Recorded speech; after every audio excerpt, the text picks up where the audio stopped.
The question is, why have the Chinese chosen this particular time to move?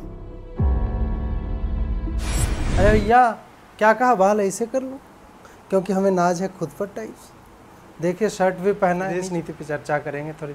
और आप भैया side वाला लो, उसमें सीरियस आता है एकदम, चेहरा जो है सीरियस बना दूंगा, तब लोग जो है गंभीरता से लेते हैं, नहीं तो नीचे में तो गालियां ही पड़ती है। सिर्फ कांग्रेस के कार्यकर्ता ही जो है हमें देते रहते हैं। तो आइए शुरू करते हैं चर्चा। बाल मेरे वे भी लग रहे हैं कि नहीं, हैं पापा टाइप हैं जी। चलिए जी। नमस्कार, मैं अजीत और आप देख रहे हैं ऑफ इंडिया। राहुल गांधी का वीडियो आप लोगों ने देखा होगा कि 3 मिनट 34 सेकंड में भारतीय राष्ट्र के 3 महत्वपूर्ण अंगों पर चर्चा करते हुए फॉरेन पॉलिसी, इकोनॉमिक पॉलिसी और नेबर्स के साथ किस तरह के रिलेशन हमारे ख़राब हो चुके हैं। तीनों चीज़ ही ख़राब हो चुके हैं। भारत में कुछ भी अच्छा वैसे चल नहीं रहा है राहुल गांधी के हिसाब से। 3 मिनट 34 सेकंड में उन्होंने एक कंडेंस्ड फॉर्म में एकदम सघन रूप से जो है प्रस्तुत किया। और उसके नीचे आप कमेंट में जाके देखेंगे तो कांग्रेस के जितने लोग हैं, बहुत कम है बेचारे, काफ़ी वाहवाही कर रहे हैं और बाकी लोग तो गाली गलौज पे उतर आए, जो कि अच्छी बात नहीं है। अब बात आती है कि 2020 क्या ऐसे ही मतलब ऑलरेडी इतना बुरा चल रहा था, उसमें अब राहुल गांधी जो है करंट अफेयर्स पे वीडियो लेके आ रहे हैं। जो करंट और अफेयर्स को दोनों को अलग, करंट मतलब बिजली समझते हैं और अफेयर मतलब रिलेशनशिप समझते हैं, लड़का लड़की का जो होता है। तो राहुल गांधी जो है जियो पॉलिटिक्स के ऊपर वीडियो लेकर आए और उसका 6 दिन से पूरा माहौल बन रहा था कि पता नहीं क्या लेके आएंगे, कि मैं जो है भारतीय जनता को ज्ञान देने वाला हूँ, इस तरह की बातें हुई। अब जिस तरह के व्यक्ति राहुल गांधी हैं और जिस तरह के पदार्थों का सेवन करते हैं, और ख़ास करके आपने वीडियो में देखा होगा, उनको अलग अलग एंगल से देखेंगे आप, तो आपको पता चलेगा कि राहुल गांधी अगर जियो पॉलिटिक्स की बात कर रहे हैं तो वो जियो पॉलिटिक्स वो नहीं है, भू राजनीतिक बातें नहीं है, नहीं है।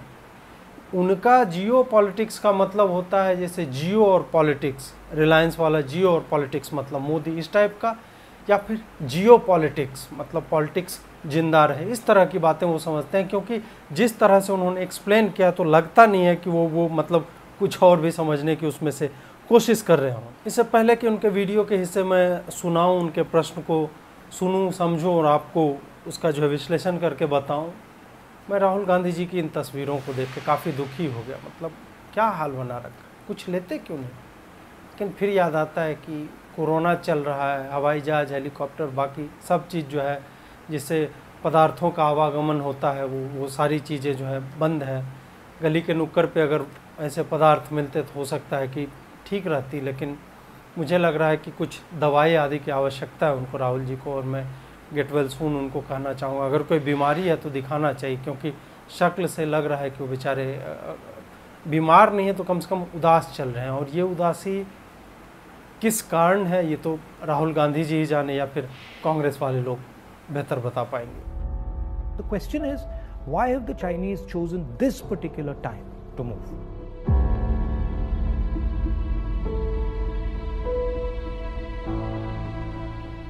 What is it about India's situation that has made China act in such an aggressive way? What is it about this moment in time that has allowed the Chinese to have the confidence that they can move against a country like India? अब हमारी जो understanding है चीन को लेके, पहली बात ये मुद्दा लगभग अब जो है मर चुका है। डोकलाम से लगभग दोनों आर्मीज जो है अपने अपने पोजीशंस पे वापस लौट रहे हैं। लेक जो है उस एरिया से भी जाएंगे और हो रही है, बातचीत हो रही है, शायद थोड़ा समय लगे लेकिन सुलझ जाने की संभावना है। ऐसे समय में राहुल गांधी ये वीडियो लेके क्यों आते हैं, उसका क्या कारण है? फिर आपको याद आएगा कि 2007 में सोनिया गांधी बीजिंग गई थी। 2008 में भारतीय राष्ट्रीय कांग्रेस ने कम्युनिस्ट पार्टी ऑफ चाइना के साथ करार किया था हाई लेवल के इंफॉर्मेशन के फ्लो के लिए, आदान प्रदान के लिए। 2008 में बीजिंग के ओलंपिक के लिए मनमोहन सिंह को नहीं बुलाया था चाइना ने, सोनिया गांधी और उनके परिवार को आमंत्रित किया था। उसके बाद फिर पता चलता है कि गवर्नमेंट ऑफ चाइना ने राजीव गांधी फाउंडेशन को, जिसकी चेयरमैन सोनिया है, बोर्ड में राहुल है, प्रियंका है, चिदम्बरम है, मनमोहन है, उसको जो है कुछ करोड़ रुपये दिए थे।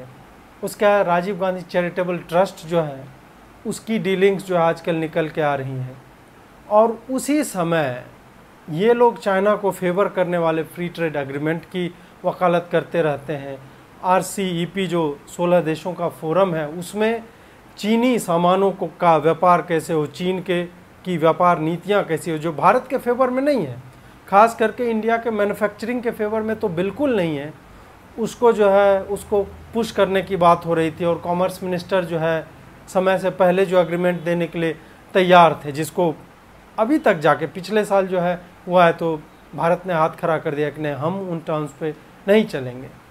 तो जाहिर सी बात है कि जब मेन अपोजिशन, जिसको मीडिया का सहारा मिला है, जो नैरेटिव क्रिएट कर सकता है, वही अगर गवर्नमेंट के अगेंस्ट हो राष्ट्रीय सुरक्षा के मुद्दों पे, और चीन को लगे कि वहाँ की सबसे बड़ी पार्टी जो है, सबसे पुरानी पार्टी जो है, जिसके फेवर में सारा कम्युनिकेशन है, मीडिया है सारी, वो अगर हमारे फेवर में आ जाए, चीन के फेवर में आ जाए। याद होगा डोकलाम के समय में राहुल गांधी कहाँ थे, और ये जो है एम्बेसी जाते रहे, चाइनीज एम्बेसी, वहाँ के लोगों से मिलते रहे, शी जिनपिंग से इनके अच्छे ताल्लुकात हैं।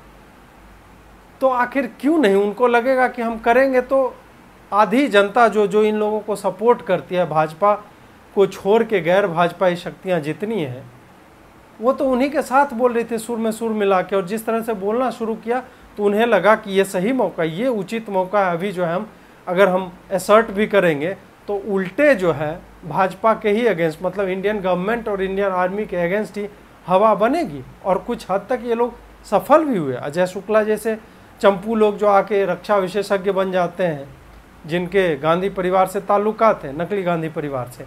तो जाहिर सी बात है कि राहुल गांधी जब अपेरेंटली खुद hand in gloves with China है, तो ऐसे समय में वो वीडियो लेकर तो आएंगे कि कैसे क्या क्या फेलियर्स रही है गवर्नमेंट की, जिसके कारण, और सीरियस होके बाल जो है पूरा एकदम घुंघराले करके, कॉलर वाला शर्ट पहन के, और मुंह जो है मरा हुआ टाइप की, पता नहीं क्या हो गया उस टाइप मुंह बना के, और 3 एंगल से कैमरा उमरा लगा के सुपर इम्पोज करके वीडियो और ग्राफिक्स को। और उनको लगता है कि वो जो भी बोल देंगे, जो भी विष्ठा करेंगे मुंह से, उसको जनता जो एज इट इज़ ले लेगी। जनता एज इट इज़ नहीं लेती है, जनता ने पूरी तरह से नकार दिया। आप जाके कमेंट में पढ़िए, और जो भी पॉजिटिव कमेंट होगा आप जाके क्लिक कीजिए तो पता चलेगा वो इंडियन यूथ कांग्रेस का कार्यकर्ता है, या लिखा हुआ होगा आजन्म कांग्रेसी हूँ मैं, या राहुल गांधी की बड़ाई कर रहा हो। कुल मिला के जो है कांग्रेसी वो चमचा निकल आएगा। दूसरी बात ये भी है कि गहलोत जी ने खुद ही कहा है कि अंग्रेज़ी बोलने और हैंडसम टाइप का चेहरा रहने से उसे कुछ नहीं होता है। हो सकता है राहुल गांधी पे भी वो टॉन्ट मार रहे हो, क्या पता, बुजुर्ग आदमी हैं, काफ़ी अनुभवी हैं, पार्टी का अनुभव है, तो हो सकता है बोल रहे हो। To understand that you have to go into multiple spaces. Countries are protected not by one particular thing, but by a confluence of forces, by a confluence of systems. Okay? अब राहुल गांधी जो बोलते हैं multiple thing, Confluence of systems, ऐसे वाक्यांश जब कोई बोलता है तो लगता है काफ़ी सीरियस आदमी है। लेकिन फिर याद आता है कि ये आदमी तो चीन की गोद में बैठा हुआ है, अपोजिशन होने के बाद भी चीन की गोद में बैठ के, और तभी, और वैसे भी 6 दिन लगे इस वीडियो को बनाने में, और 3 मिनट 34 सेकंड का वीडियो अगर 6 दिन में आ रहा है, और जिस तरह का उतरा हुआ चेहरा है, तो मुझे लग रहा है कि 6 दिन इसकी शूटिंग भी चली हुई होगी। और उसके बावजूद मतलब किसी तरह अंत में आज ही जाके वो लगा चलाओ यार, जो भी है राहुल बाबा कम से कम कांग्रेसी कार्यकर्ता तो पॉजिटिव बात इस पे कहेगा ही। सलमान निज़ामी टाइप के लोग क्या ट्वीट कर रहे थे वो भी आप जाके देख लीजिए। So a country is protected by its foreign relationships, it is protected by its neighborhood, it is protected by its economy, it is protected by the feeling that its people have, the vision that its people have. And what has happened over the last 6 years, that on all those areas, India has been disturbed and disrupted. Rahul ji explain करते हुए आपने सुना, कह रहे हैं कि 3 मुख्य मुद्दों से कोई भी राष्ट्र चलता है, और उसमें से प्रत्येक विषय पर राहुल जी चर्चा करेंगे। आपको जो है मतलब शॉक लग जाए, राहुल गांधी प्रत्येक विषय पे, जिसमें फॉरेन पॉलिसी है, इकॉनमी है, सब पे चर्चा करेंगे। लेकिन ठीक है भाई, मतलब एंटाइटल्ड आदमी है, वो राहुल है, वो कुछ भी कर सकता है। तो let's start with foreign policy. Our relationship with the outside world used to be with multiple countries. We had a relationship with America, strategic partnership with America, I would say, and that is very important. We had a relationship with Russia, we had a relationship with Europe, and these countries used to help us maneuver in the world. Today, our relationship has become transactional. We have a transactional relationship with the United States. We have disturbed our relationship with the Russians. We have a transactional relationship with Europe. Foreign policy पे उन्होंने 1 minute 21 second से 1 minute 53 second तक, मतलब 32 second में इस आदमी ने पूरी फॉरेन पॉलिसी इंडिया की समझा दी। और जब फॉरेन पॉलिसी की बात करते हैं इस तरह से, तो भूल जाते हैं कि भारत की फॉरेन पॉलिसी बेकार नहीं है। मतलब 32 सेकंड में भले मतलब कह देना कि यूएस से भी ख़राब हो गया, रूस से भी ख़राब हो गया, यूरोपियन यूनियन से भी ख़राब हो गया, वो हालिया इवेंट्स को ही भूल जाते हैं। और एक बात उन्होंने और बोली है कि भारत के रिश्ते जो है ट्रांजैक्शनल हो गए हैं दूसरे देशों से। भाई होना ही चाहिए ट्रांजैक्शनल, और क्या मतलब हम वहाँ पे क्या यहाँ से नौटंकी पार्टी भेजे वहाँ पे नाचे भारत के लोग जाके? ट्रांजैक्शनल ही होना ही चाहिए। इमोशन फॉरेन पॉलिसी में इन्वॉल्व होना ही नहीं चाहिए। तुम हमें क्या दे रहे हो और हम तुम्हें क्या दे सकते हैं, इसी आधार पे होना चाहिए। और ट्रांजैक्शन से एक और बात याद आती है कि एक प्रधानमंत्री थे भाजपा के, अटल बिहारी वाजपेयी जी, उन्होंने भी एक ट्रांजैक्शन किया था। कोई यूथ जो है कोकेन उकैन लेके कुछ नशीले पदार्थों के साथ पकड़ा गया था यूएस में, उसको छुड़ा के लाया गया था। ट्रांजैक्शन के ही कारण ये संभव हो पाया होगा। अब बात करते हैं बड़े बड़े नेबर्स की, जिसके बारे में राहुल जी बोल रहे हैं। रूस जो है मतलब टॉप एक्सपोर्ट में आता था, टॉप डेस्टिनेशन फॉर एक्सपोर्ट्स था। 1990 से मतलब शुरू होता है, और 2015 में बताइए 2015 आते आते टॉप 30 से भी इंडिया जो है एक्सपोर्ट वाले उससे बाहर चला जाता है। और अभी भारत ने जब से मतलब रूस और भारत के संबंध सुधरने शुरू हुए हैं, प्राइम मिनिस्टर अलग अलग फोरम पे, चाहे ब्रिक्स हो, रिक हो, RIC हो, या फिर अलग अलग दूसरे फोरम्स होते हैं, उस पर जाके लगातार डील्स हुई। अभी डिफेंस डील हुई है लगभग $5.4 बिलियन की। 60% डिफेंस इक्विपमेंट जो है हमारा रूस से ट्रेडिशनली आता रहा है, और वो बढ़ने ही वाला है। प्लस ऐसा उन्होंने अभी भारत और चीन के संदर्भ में अगर बात की जाए, ऐसा कुछ नहीं बोला है जिससे लगे कि रूस जो है चीन के साथ है, भारत के साथ नहीं। यूएस की अगर बात करें तो प्रेसिडेंट ट्रंप और मोदी की कॉमराडरी हम सब ने देखी, अभी रिसेंटली विजिट भी हुआ था। उसके बाद मतलब डिफेंस डील्स काफ़ी हो रहे हैं यूएस के साथ, और ऐसा कहीं नहीं है कि यूएस ने नेगेटिवली बोला हो भारत के लिए। डोकलाम में यूएस फर्मली इंडिया के साथ खड़ा था, चाइना के अगेंस्ट था। तो यहाँ पे कहाँ जो है हम लूज़ आउट कर रहे हैं? क्या ऐसे कोई मिलिट्री एक्सरसाइजेज हुए हैं जो पहले से हो रहे थे, अभी जो है नहीं हो रहे? क्या कोई ऐसा ग्रुप है जैसे G7 है, G10 है, G20, इस तरह के ग्रुप्स हैं, क्या उसे भारत को निकालने की बात हो रही है अगर वो उसमें है तो? नहीं। इनफैक्ट G7 जो है उसको एक्सटेंड करके G11 बनाने की बात चल रही है, उसमें इंडिया को लाने की बात चल रही है, जिसमें चीन जो है कोई हिस्सा नहीं होगा। हाल ही में यूएस ने अपने एक बेस को, जो उनका है पैसिफिक हुआ करता था उसका नाम, तो उसको इंडो पैसिफिक किया है। लॉजिस्टिक मतलब पैक्ट साइन हो रहे हैं कि भारत, यूएस, ऑस्ट्रेलिया, जापान, ये सब जो है एक दूसरे के साथ कर रहे हैं, ताकि स्ट्रेट ऑफ मलक्का जो है, जिससे 80% चाइना की एनर्जी नीड्स फुलफिल होती है, उसको जो है चोक आउट करने का, या उसके थ्रू जो है चीन पे जो है अंतर्राष्ट्रीय दबाव बनाने की बात हो रही है। तो फॉरेन पॉलिसी में कहाँ क्या लैकिंग है? हाल ही में फ्रांस ने कह दिया था कि हाँ, हम भारत को अपनी सेना तक भेजने को तैयार हैं। जापान ने भारतीय सेनाओं को श्रद्धांजलि दी है। तो ये सब क्या फॉरेन पॉलिसी की जीत नहीं है? लेकिन वही है कि आप अगर सिर्फ कहना चाहते रहे, कुछ भी आपको बोलना है, चमड़ा का मुंह है, बरबरा देना है, कोई जो है क्रॉस चेक करने वाला है नहीं है। मतलब कांग्रेस कार्यकर्ताओं में वो लोग, आखिर वही लोग तो बचे हैं जो अब कांग्रेस की बात सुनते भी हैं, और एक्चुअल में राहुल गांधी में अभी भी होप देखते हैं। तो कुछ भी बोल के निकल जाना है, इधर से कैमरा लगा देना है, उधर से कैमरा, कॉलर वाला शर्ट पहन लेना है, ये मज़ा मैं महिलाओं को देना चाहता हूँ टाइप की बात करके निकल जाना है। कोई कुछ नहीं बोलेगा, क्योंकि आपका तंत्र इतना व्यापक है कि आप में भी किसी को होप दिखता है। अब ये सुनिए। Let's come to our neighborhood. Earlier, Nepal was a friend, Bhutan was a friend, Sri Lanka was a friend. Our neighborhood, other than Pakistan, was working with India and saw itself as being partnered with India. Today, Nepal is angry with us. If you go to Nepal and you speak to the Nepali people, they are furious with what has happened. Sri Lankans have given a port to the Chinese. Maldives is disturbed. Bhutan is disturbed. So we have disrupted our foreign partners, we've disrupted our neighbors. Neighbours वाली बात जहाँ तक है उसमें तो external affairs minister उन्होंने तो लगातार एक के बाद एक ट्वीट करके लगातार बताया कि बॉर्डर इंफ्रास्ट्रक्चर को किस तरह से भारत ने सुदृढ़ किया है। उसके बाद उन्होंने बताया है पाकिस्तान के भी बारे में कि उरी और बालाकोट हमारे टाइम में हुए और तुम्हारे टाइम में 26/11 और तमाम तरह की चीज़ें हुआ करती थी। शर्मल शेख सबको याद ही है।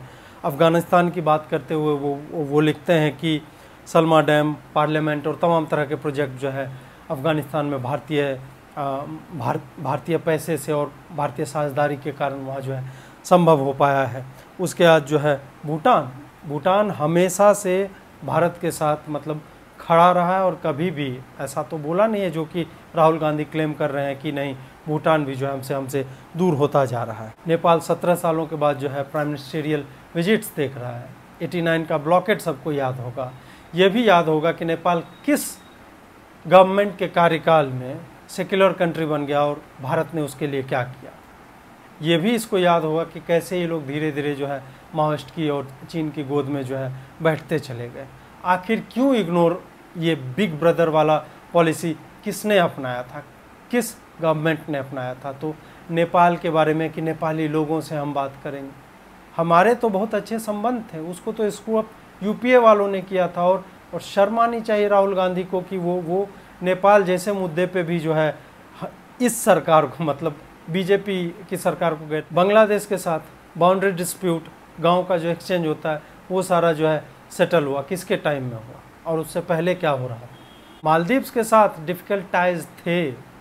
मतलब राहुल गांधी पता नहीं उसकी रिसर्च टीम मतलब इतना एकदम ये तो मूर्ख आदमी को भी पता है कि मालदीव के साथ हमारे टाइज पहले कैसे थे अब जो है कितने बेहतर हुए।